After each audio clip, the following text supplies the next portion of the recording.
this is some quite startling figures. This is the amount of money we pay to injured players every year.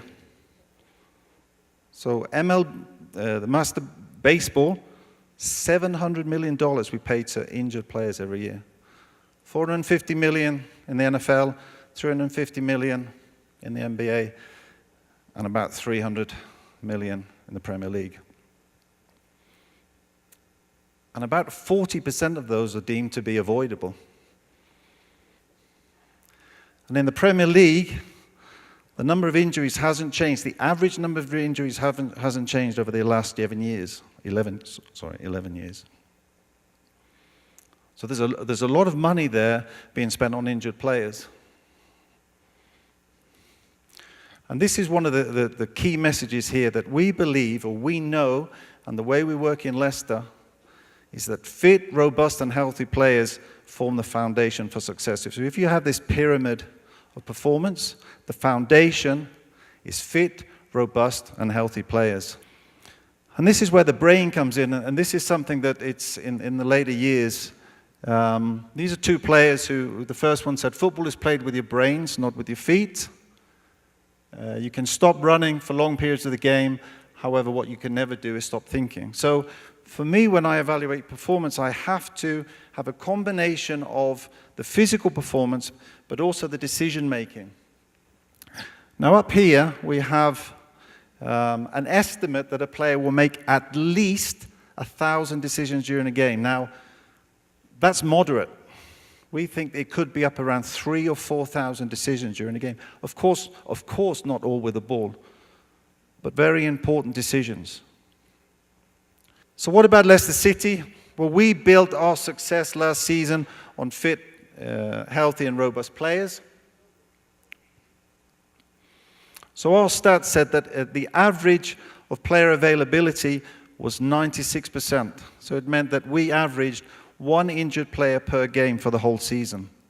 We only used 18 players in the whole season. And for those of you who know football, this isn't this year's Premier League table. This is last year's table of injury statistics. So we won the injury statistics table.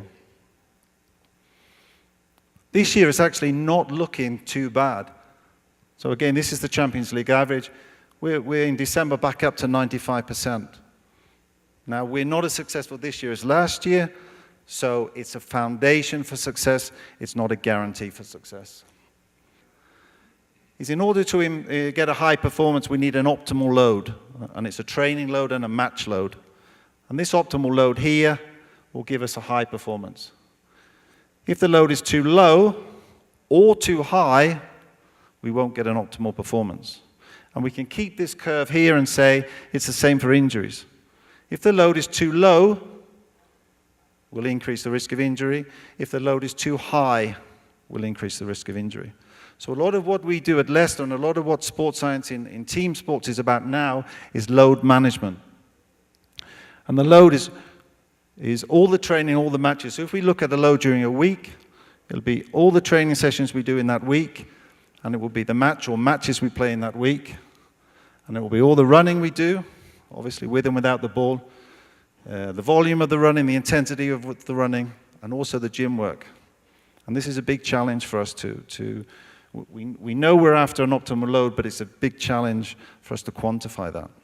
And one of the big things at Leicester City is we have player empowerment. And what I mean by that, we empower our players to take responsibility for their own bodies. So we don't have strength at 10:30, strength training at 10:30. Some players may come in and do their strength before training. Some players may stay after training and do their strength work. It means they have more time with the strength and power coach, and they can choose it to suit their needs. Now, if they don't turn up for that session, we say, well, fine.